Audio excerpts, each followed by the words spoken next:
नमस्कार दोस्तों, जय हिंद। स्वागत है आपका आपके अपने ही चैनल पाठशाला विद केके में। आज से मैं आप लोगों के लिए मध्यकालीन भारत की शुरुआत करने जा रहे हैं। मध्यकालीन हम लोग शुरू से लेकर के अंत तक पढ़ेंगे, क्योंकि देखिए मध्यकालीन से भी प्रश्न आते हैं, तो मध्यकालीन भारत हम लोग डिटेल में पढ़ेंगे। इस क्लास को हमने इस तरह से डिजाइन किया है कि यह आपके सारे एग्जाम में काम आए, केवल बिहार पुलिस ही नहीं, बिहार एसएससी ही नहीं, क्योंकि देखिए अब एग्ज़ाम बहुत सारा अचानक आने वाला है। आपको भी पता है कि भर्तियां जो है वो बहुत ज़्यादा आ रही हैं, जैसे कि UP police, Bihar SSC, Bihar सचिवालय सहायक, या फिर एसएससी जीडी, या फिर बिहार पुलिस, बिहार दरोगा, तमाम वैकेंसी आने वाली है कि नहीं।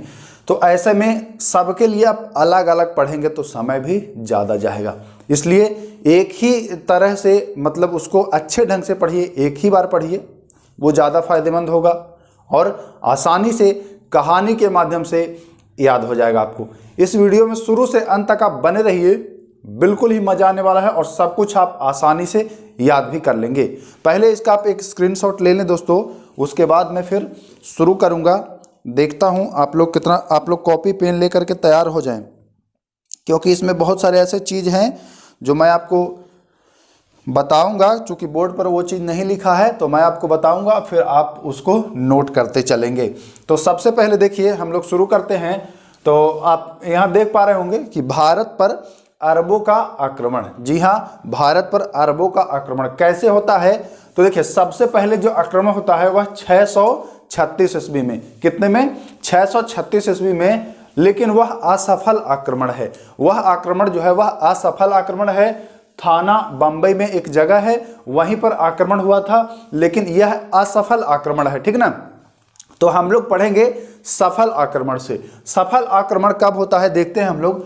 तो भारत पर प्रथम आक्रमण करने वाला मुस्लिम शासक जो है यह सफल आक्रमण किया है और इसका नाम है मोहम्मद बिन कासिम। जी हाँ, मोहम्मद बिन कासिम। अगर पूछता है कि भारत पर सर्वप्रथम आक्रमण करने वाला प्रथम मुस्लिम शासक, तो आप बताएंगे मोहम्मद बिन कासिम। जी हाँ, मोहम्मद बिन कासिम आप बताने वाले हैं। ईस्वी की बात की जाए तो यह 712 ईस्वी में सफलता प्राप्त किया है। कब किया है?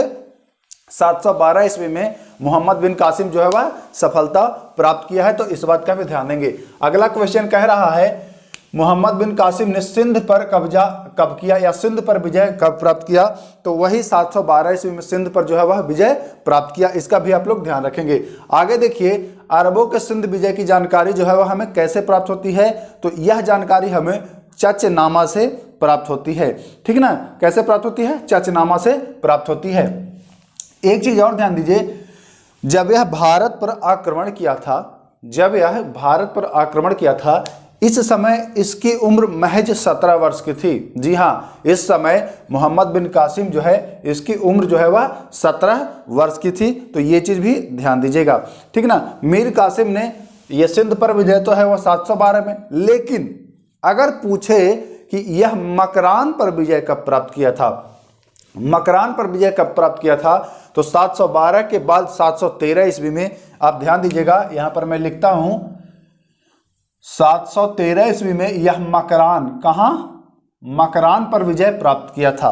और मकरान पर विजय प्राप्त करने के क्रम में यहां से वह इतना अधिक सोना प्राप्त किया कि इसे स्वर्ण नगरी की उपाधि दे दिया मकरान को। जी हाँ, अब ये पूछे एग्जामिनर कि स्वर्ण नगरी की उपाधि मोहम्मद बिन कासिम ने किसे दी थी, सिंध को या मकरान को, तो आप बता देंगे कि सर मकरान को। तो ये चीज भी आप ध्यान देंगे, ठीक। अब हम लोग चलते हैं 713 में, तो ये मकरान को जीत लिया। अब होता क्या है, खलीफा की मृत्यु हो जाती है। उस खलीफा की मृत्यु हो जाती है। किसकी? जो खलीफा था और जिसका गवर्नर ये हज्जाज था। हज्जाज ने जिसे भेजा था, किसको भेजा था भाई? तो हज्जाज ने भेजा था मोहम्मद बिन कासिम को भारत में, ठीक ना। हज्जाज गवर्नर था खलीफा का।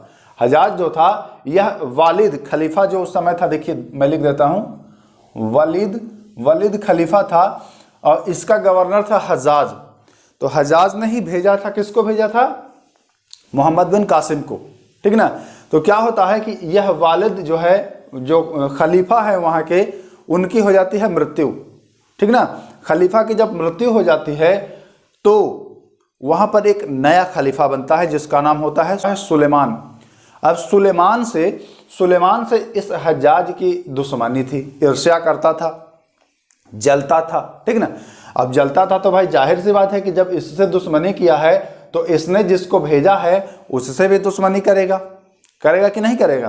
तो 714 ईस्वी में ये जो सुलेमान बना, जो नया खलीफा, इसने मोहम्मद बिन कासिम को बुला लिया और थोड़े दिन बाद इसकी हत्या भी हो गई। किसकी? कासिम की। लेकिन यहां से तो ये मिलता है, लेकिन अगर आप चचनामा पढ़ते हैं तो चचनामा में दूसरी कहानी आपको मिलती है। चचनामा में क्या कहानी मिलती है कि मोहम्मद बिन कासिम जब आक्रमण किया, वहां से जो वहां का शासक दाहिर था, दाहिर की 2 पुत्रियां थी, तो 2 पुत्रियां को ये ले आया और सुलेमान को यह भेंट दिया मतलब उपहार स्वरूप उन दोनों को दिया। तो सुलेमान को पता चला कि भैया यह भेंट देने से पहले इन दोनों जो कन्याएं हैं, जो दोनों पुत्रियां हैं, उनकी पवित्रता को नष्ट कर दिया है। इस वजह से मोहम्मद बिन कासिम की हत्या करवा देता है। तो ये 2 कहानी आपको मिलता है। पहला कहानी कि इससे दुश्मनी की वजह से इसको बुलाया और इसको मार दिया, और दूसरा कहानी कि भाई ये जो दाहिर की पुत्रियों को लेकर के आया, उसके वजह से इसको मार दिया गया। तो ये चीज आपने देखा। अब हम लोग आगे देखते हैं, सिंध पर आक्रमण का आदेश देने वाला सूबेदार कौन था? तो भैया आपको पता है अल हजाज वही था जो वालिद का गवर्नर था। वालिद कौन था? तो वालिद उस समय वहां का खलीफा था। तो ध्यान दीजिएगा, ये चीज ध्यान दीजिएगा। एक क्वेश्चन और हमने छोड़ा है, अरबों के सिंध विजय की जानकारी किससे प्राप्त होती है? पूछता है एग्जाम में कि अरबों की जो यह सिंध विजय प्राप्त किया है, इसकी जानकारी तो चचनामा से प्राप्त होता है आपको। तो ये चीज भी आप ध्यान देने वाले हैं। आगे देखिए, सिंध पर आक्रमण के समय वहां का शासक कौन था? तो भैया सिंध पर आक्रमण के समय वहां का शासक दाहिर था। दाहिर के बारे में हमने आपको बताया कि दाहिर को मार करके उनकी पुत्रियों को ले गया था, ठीक ना। आगे, अरब आक्रमणकारी भारत में किस दर्रे से प्रवेश किया था? तो यह बोलन दर्रा था, इससे प्रवेश किया था अरब आक्रमणकारी जो था। ये चीज ध्यान देंगे। अरबों का भारत पर आक्रमण करने का मुख्य उद्देश्य क्या था? ये लोग भारत क्यों आ रहे थे? तो भारत में बहुत धन था, तो धन को लूटने और अपने धर्म को प्रचार प्रसार करने, अपने धर्म का प्रचार प्रसार करने के लिए ये लोग मुख्य रूप से भारत आ रहे थे। लेकिन ये लोग स्थायी सत्ता नहीं जमा पाए, ठीक, लूटे और गए। जी हाँ, 712 में लूटे और 14 में ये गए। इनके बाद 1-2 और छोटे मोटे आए, लेकिन उन्होंने कुछ खास नहीं किया, इस वजह से हम लोग उनको नहीं पढ़ेंगे। याद उन्हीं को किया जाता है जो कुछ खास करते हैं। इसलिए मैं आप लोग को भी कहता हूं कि कुछ खास करिए, तभी गांव वाले, घर वाले सब याद करेंगे, वैसे कोई नहीं याद करता है, ठीक। अब हम लोग चलते हैं, इसके बाद हम लोग चलते हैं महमूद गजनबी। जी हाँ, हम लोग चलते हैं महमूद गजनबी। गजनबी के बारे में पढ़ने से पहले मैं आपको बता दूं कि देखिए, गजनबी और गजनी ये दोनों आप लोग कंफ्यूज मत होते चलिएगा। कहीं कहीं हम गजनी का भी प्रयोग करेंगे और कहीं कहीं हम गजनबी का भी प्रयोग करेंगे, तो कंफ्यूज नहीं होना है, ठीक ना। देखिए, सबसे पहले आप जान लीजिए कि तुर्क के बारे में अब हम लोग पढ़ रहे हैं। गजनबी जो है यह तुर्क है। कौन है? तुर्क है। ये गजनबी वंश का एक और आपको अन्य नाम मिलेगा, जिसका नाम भी मैं लिख देता हूं। कभी कभी एग्जामिनर पूछता है यामनी वंश। जी हाँ, कभी कभी एग्जामिनर पूछता है कि गजनबी वंश का अन्य नाम, तो आप बताएंगे यामनी वंश इसका एक और नाम है। तो शुरू करते हैं। देखिए, गजनी साम्राज्य की स्थापना किसने की थी? तो गजनी साम्राज्य की स्थापना जो है यह अल्पतगीन ने की थी। अल्पतगीन ने गजनी साम्राज्य की स्थापना की थी। यह भागा था, यह भाग गया था, जहां रह रहा था वहां से यह भागा डर के मारे, और वहां से आ गया गजनी, और गजनी में इन्होंने गजनी साम्राज्य की या गजनवी साम्राज्य की स्थापना की, ठीक। इसके बाद 2-3 शासक और आए छोटे छोटे, है ना, लेकिन वो लोग ज्यादा कुछ कर नहीं पाए। उसके बाद एक आया सुबकतगीन। क्या आया? सुबकतगीन, जो गजनी साम्राज्य की राजगद्दी पर बैठा 977 ईस्वी में। कब बैठा? 977 ईस्वी में इसने गजनी साम्राज्य की राजगद्दी पर बैठा कौन? सुबकतगीन। ध्यान दीजिएगा। आगे है महमूद गजनबी किसका उत्तराधिकारी था? तो यह सुबकतगीन का उत्तराधिकारी था। जब 997 ईस्वी में मृत्यु हो जाती है सुबकतगीन का, तो उसके बाद यह 998 में यानी कि मरने के तुरंत बाद ही यह गद्दी पर बैठता है। कौन गद्दी पर बैठता है भैया? महमूद गजनबी। ठीक ना। अब हम लोग महमूद गजनबी के बारे में पढ़ेंगे, डिटेल से पढ़ेंगे, तो ध्यान दीजिएगा। एक बार फिर आप देख लीजिए, हम लोग यहाँ तक आ चुके हैं 977 से ये 997। ध्यान दीजिएगा, 997 में ये मर गया है, सुबकतगीन मर गया है। ठीक ना। तो 997 मरने के तुरंत बाद ये जो है महमूद गजनबी बैठ जा रहा है। अब हम लोग देखते हैं अगला क्वेश्चन। महमूद गजनी ने किससे सुल्तान की मान्यता प्राप्त कर ली? तो बगदाद के खलीफा कादिर से इसने सुल्तान की उपाधि प्राप्त कर ली। और सुल्तान की उपाधि प्राप्त करने वाला यह पहला शासक भी है। तो एग्जामिनर पूछता है कि सुल्तान की उपाधि प्राप्त करने वाला पहला व्यक्ति, तो आप बताएंगे महमूद गजनबी। जी हाँ, महमूद गजनबी आप बताएंगे पहला व्यक्ति। लेकिन इसको राजा बनने से पहले एक चीज और ध्यान दीजिएगा कि सुबकतगीन के 2 पुत्र थे। क्या थे? 2 पुत्र थे, एक महमूद और दूसरा इस्माइल। तो यह जो सुबकतगीन था, यह इस्माइल यानी छोटा वाला को ज़्यादा मानता था, इस्माइल को ज़्यादा मानता था। उसी के नाम से ये उत्तराधिकारी, मतलब उसी को नामित किया था कि हमारे बाद उत्तराधिकारी होगा इस्माइल। लेकिन भाई चूंकि महमूद गजनी बड़ा है, तो इसको तो दिक्कत होगा ही कि हम बड़ा हैं, हमको क्यों नहीं।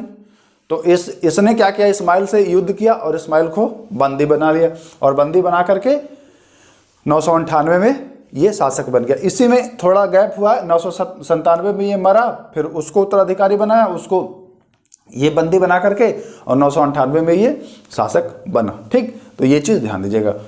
अब ये भारत पर आक्रमण करता है, उसके बारे में हम लोग पढ़ते हैं। गजनवी का भारत पर पहला आक्रमण कब हुआ? तो इसका पहला आक्रमण जो हुआ वह 1000 ईस्वी में हुआ। कब हुआ? 1000 ईस्वी में इसका पहला आक्रमण हुआ।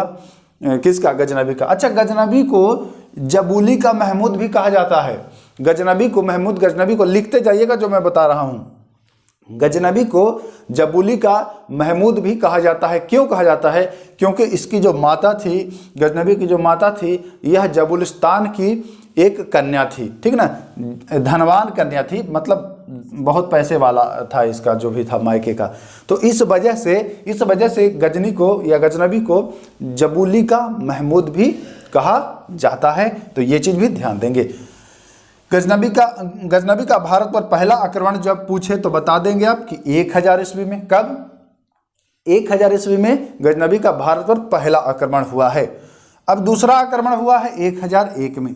दूसरा आक्रमण हुआ है 1001 में। गजनवी ने शाही राजा जयपाल को कब पराजित किया? तो 1001 में पराजित किया। किसको? जयपाल को। ये वाला क्वेश्चन पूछता है। क्योंकि ये पहला आक्रमण है इसलिए आपको याद रखना है 1000 ईस्वी, और दूसरा आक्रमण है जो शाही राजा जयपाल को पराजित किया है 1001 में। तो ये चीज़ भी ध्यान देना है। गजनवी ने मुल्तान को कब विजिट किया? मुल्तान को कब जीता? तो मुल्तान को 1006 में जीता है, पूछता है एग्जाम में। और 1018 में कन्नौज को जीता है। कब जीता है? 1018 में कन्नौज को। आगे देखते हैं, महमूद गजनवी ने कौन सी उपाधि धारण की थी? तो यामिन उद दौला और यामिन उल मिल्ला, या कहीं कहीं मिल्लत भी मिलता है, कहीं कहीं ये मिल्लत भी मिलता है। तो ये चीज़ भी ध्यान दीजिएगा। महमूद गजनवी ने सोमनाथ मंदिर को कब लूटा? भैया सोमनाथ मंदिर को 1025 में लूटा। सोमनाथ मंदिर है कहाँ में भाई साहब? तो ये गुजरात में है। शिव जी की मूर्ति थी इसमें, है ना। तो ये चीज़ ध्यान दीजिए। अच्छा, एक चीज़ और ध्यान दीजिए कि ये लोग मंदिर ज़्यादा क्यों लूट रहे थे? ये लोग ज़्यादा मंदिर क्यों लूट रहे थे भाई? क्योंकि मैटर क्या था कि मंदिरों में बहुत ज़्यादा धन इकट्ठा हुआ रहता था। जैसे सोने की मूर्तियाँ, सोने की जो घंटी है, वो घंटा जो लगा है, वो सब कुछ, दरवाज़ा सोने का, इस तरह से सब कुछ वहाँ धन बहुत ज़्यादा होता था। तो इस वजह से ये मंदिर को तोड़ते थे और मंदिर को लूटते थे। ज़्यादातर यही कर रहे थे, ये सारे मंदिरों को तोड़ करके लूट रहा था, है ना। तो ध्यान दीजिएगा। आगे चलते हैं, इसके बारे में कुछ इतिहासकार हैं और कुछ इनके कवि हैं उनके बारे में भी पढ़ेंगे, क्योंकि एग्जाम में भाई क्वेश्चन आता है कि कहाँ से कवि हैं और कौन क्या है, तो ये चीज़ ध्यान दीजिएगा। हम लोग देखते हैं आगे।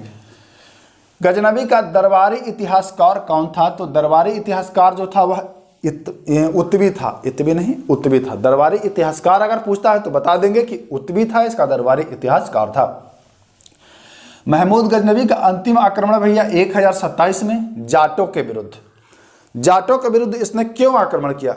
जब यह सोमनाथ मंदिर लूट के जा रहा था 1025-26 में, तो जाटों ने लूट के जाते समय इस पर आक्रमण कर लिया और लूटे हुए धन में से भी लूट लिया।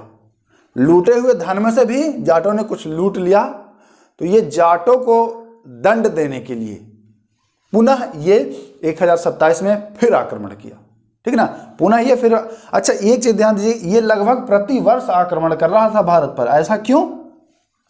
ऐसा क्योंकि इसने जब सुल्तान की उपाधि ली कादिर से, जो बगदाद के खलीफा थे, है ना, बगदाद के खलीफा कादिर से इसने सुल्तान की उपाधि ली, तो उसी वर्ष ये शपथ लिया था कि मैं भारत पर प्रत्येक वर्ष आक्रमण करूंगा, है ना, प्रत्येक वर्ष आक्रमण करूंगा। तो आप देखेंगे कि लगभग 1 साल 2 साल करके यह आक्रमण कर ही देता था। और आखिरी आक्रमण इसने कब किया? 1027 में जाटों के विरुद्ध। तो ये वाला भी एग्जाम में पूछता है। अब इसकी मृत्यु करवाते हैं, क्योंकि ये भारत में बहुत लूट चुका है ना। अब इसकी मृत्यु होना जरूरी है। तो 1030 में इसकी मृत्यु हो जाती है। किसकी मृत्यु हो जाती है? महमूद गजनवी की या गजनी की 1030 में इसकी मृत्यु हो जाती है। ये चीज भी ध्यान दीजिएगा। आगे चलते हैं हम लोग दोस्तों। किताब उल यामिनी की रचना किसने की थी? तो किताब उल यामिनी की जो रचना है यह महमूद गजनी ने की थी। किसने की थी? महमूद गजनी ने ही किताब उल यामिनी की रचना की है। आगे देखिए, शाहनामा की रचना किसने की है? तो शाहनामा की रचना फिरदौसी। फिरदौसी इसका कवि था, इसके समय का एक कवि था। तो यह भी पूछता है कि भैया फिरदौसी कौन था? तो आप बताएंगे कि यह कवि था। ठीक, आगे चलते हैं। किताब उल हिंद की रचना किसने की है? तो यह अलबरूनी। किताब उल हिंद की रचना बहुत इंपॉर्टेंट है, बहुत बार पूछा गया है। किताब उल हिंद की रचना जो है वह अलबरूनी ने किया है। ये चीज भी ध्यान दीजिएगा। आगे देखिए, महमूद गजनी के साथ कौन कौन भारत आए थे? तो गजनी के साथ भारत आए थे उत्तवी, जो आपका इतिहासकार था, फिरदौसी कवि था, है ना, महान कवि था, अलबरूनी, बैहाकी और फारूकी, ये सब जो थे यह महमूद गजनी। अब पूछता है अलबरूनी किसके साथ आया था? तो बता देंगे भैया महमूद गजनवी। फिरदौसी भी इसी के साथ, बैहाकी और फारूकी भी इसी के साथ आया था। पढ़ेंगे अब हम लोग मोहम्मद गौरी, लेकिन इससे पहले कुछ मोहम्मद कासिम के बारे में छोटी छोटी बातें जो एग्जाम में पूछता है वो भी जान लेते हैं। देखिए, एक क्वेश्चन पूछता है कि जजिया कर लगाने वाला प्रथम शासक। जब इसने सिंध को विजित किया तो सिंध जीतने के बाद प्रथम जजिया कर लगाने वाला शासक कौन था? प्रथम जजिया कर किसने लगा? तो आप बताते हैं कि मोहम्मद बिन कासिम। याद रखिएगा, नोट कर लीजिए, प्रथम जजिया लगाने वाला सिंध विजय के बाद जो है वह प्रथम जजिया लगाने वाला जो है वह कौन है? तो मोहम्मद बिन कासिम। ये जजिया था क्या भाई? जजिया कर क्या था? जजिया आप लोग सुनते हैं तो थोड़ा सा जान लीजिए कि जजिया होता ये है, मुस्लिम राज्य के अंतर्गत आप रहते हैं, जहाँ का शासक मुसलमान है उसके राज्य के अंतर्गत आप रहते हैं, तो उसका कहना होता है कि मुस्लिम राज्य में सभी लोग मुसलमान रहेंगे, और अगर दूसरे गैर मुसलमान हैं तो उनको वहाँ रहने के लिए कर देना पड़ेगा। वही कर जजिया कर कहलाता है। तो जजिया कर गैर मुसलमानों से वसूला जाता है ना, जजिया कर गैर मुसलमानों से वसूला जाता है। और इस प्रकार से जजिया कर लागू करने वाला या जजिया कर लगाने वाला जो है प्रथम शासक कह लीजिए तो कौन था? मोहम्मद बिन कासिम। ठीक ना, ये चीज़ आप ध्यान रखेंगे। अब हम लोग देखिए मोहम्मद गौरी के बारे में पढ़ते हैं। थोड़ा बहुत जानकारी इसमें हम लोग लेंगे, बाकी मोहम्मद गौरी के बारे में नेक्स्ट वीडियो में हम लोग अच्छे से पढ़ेंगे, डिटेल से पढ़ेंगे। तो मोहम्मद गौरी के बारे में थोड़ा सा मैं आपको बता दूं जो एग्जाम के दृष्टिकोण से महत्वपूर्ण होता है। भारत में तुर्क राज्य की स्थापना का श्रेय किसे जाता है?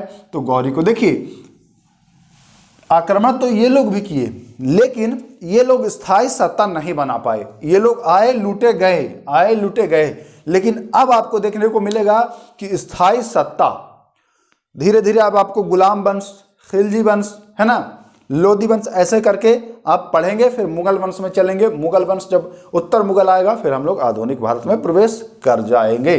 ठीक, तो हम लोग मोहम्मद गौरी के बारे में डिटेल में पढ़ेंगे। इसमें थोड़ा सा हम आपको बस समझा दें कि अगली वीडियो में जब मैं स्टार्ट करूं तो आप इसके नाम से परिचित हों। ठीक ना। तो भारत में तुर्क राज की स्थापना जो है वह गौरी ने की है। ठीक, मोहम्मद गौरी का पूरा नाम शिहाबुद्दीन मोहम्मद गौरी या मुइजुद्दीन मोहम्मद गौरी इसका नाम है। नाम आपको पता हो गया।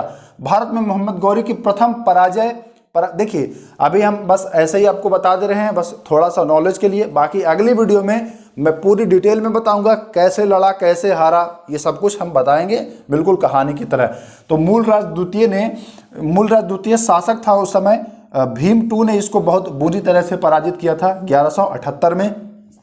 इसका भारत पर पहला जो आक्रमण है वह 1175 में मुल्तान पर करता है। कैसे करता है अगले वीडियो में हम लोग डिस्कस करेंगे। पेशावर को यह 1179 में जीतता है और सियालकोट को 1185 में जीता है। फिर ये जाता है थोड़े दिन के लिए। तो यह जब चला जाता है तो अब हम भी इस वीडियो से चलते हैं। ये जब आएगा अगली वीडियो में तो हम भी आएंगे और इसकी पूरी गाथा को हम आप लोग के सामने रखेंगे अच्छे से। और इससे जो इम्पोर्टेंट क्वेश्चन निकलेगा, जो एग्जाम का दृष्टिकोण से महत्वपूर्ण होगा, उसको हम आपके साथ साझा करेंगे। तो आप जरा एक बार कमेंट करके बता दीजिए कि आज का वीडियो कैसा लगा और कितना हेल्पफुल है आपके लिए। क्योंकि देखिए, मैंने पूरी डिटेल में इसीलिए बताया है कि एग्ज़ाम बहुत ज़्यादा है, तो सबके लिए छोटा छोटा पढ़ाने से बढ़िया है कि एक बार ही अच्छे ढंग से पढ़ाया जाए, दिमाग में भी बच्चों को जाता है और जो सारे क्वेश्चन हैं उसको भी हम लगभग आपको करा ही दिए। तो मैं उम्मीद करता हूं आपको यह वीडियो पसंद आया होगा। तो अगर वीडियो अच्छा लगे, पसंद आया है तो लाइक ज़रूर कर दीजिएगा और कमेंट भी ज़रूर करिएगा।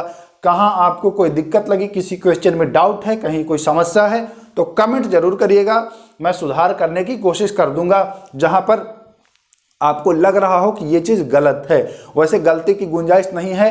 ये सारे जो कंटेंट हैं यह बिल्कुल अच्छी बुक से लिया गया है, लगभग NCERT से ही उठाया गया है, तो गलती का कोई गुंजाइश नहीं है। ठीक ना।